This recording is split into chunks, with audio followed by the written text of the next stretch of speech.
आणि आता दिवसभरातल्या महत्त्वाच्या टॉप 9 बातम्या।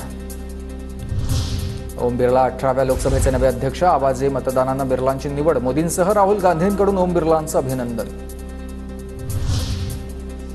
लोकसभा अध्यक्षपदाची निवडणूक आमच्यावर लादली गेली। राहुल गांधी आता विरोधी पक्षनेते। त्यांना पळ काढता येणार नाही। संजय राऊतांचा मोदींवर निशाणा। वर्षा गायकवाडांच्या समर्थनार्थ मुंबई काँग्रेसचं शिष्टमंडळ दिल्लीमध्ये। वर्षा गायकवाडांना मुंबई काँग्रेस अध्यक्षपदी कायम ठेवावं, नेत्यांची मागणी। गृहमंत्री नेमकं करतात काय? जेसीबीनं इमारती पाडल्या जातात, पण त्या उभ्या राहत असताना प्रशासन आणि यंत्रणा झोपा काढत होतं का? पुण्यातील ड्रग्ज प्रकरणावर खासदार अमोल कोल्हे यांची प्रतिक्रिया। मी देश पातळीवर काम करणार। दगा एक बार हो सकता है, बार बार नहीं। नवनीत राणांची बच्चू कडूंवर टीका। तर ब्रँडला लोक कॉपी करतात म्हणत यशोमती ठाकूरांना टोला।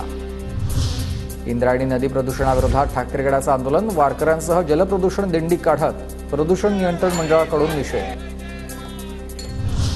राज्यभरात कांदा खरेदी एक दर समान असेल। नाफेड आणि एनसीसीएफ कडून आता राज्यामध्ये 2940 रुपये प्रति क्विंटल दरानं खरेदी होणार आहे। कमी दरामुळे सरकारी खरेदी अडचणीत। आषाढी वारीसाठी मुख्यमंत्री वैद्यकीय सहायता कक्षाकडून वैद्यकीय गाड्या तयार करण्यात आल्या। तर उपमुख्यमंत्री अजित पवार यांच्याकडून भगवा झेंडा दाखवून उद्घाटन। बार्टी, सारथी आणि महाज्योतीच्या विद्यार्थ्यांसाठी आनंदाची बातमी आहे। मागील कोणतीही फेलोशिप प्रलंबित न ठेवण्याचा राज्य मंत्रिमंडळ बैठकीमध्ये निर्णय घेण्यात आला।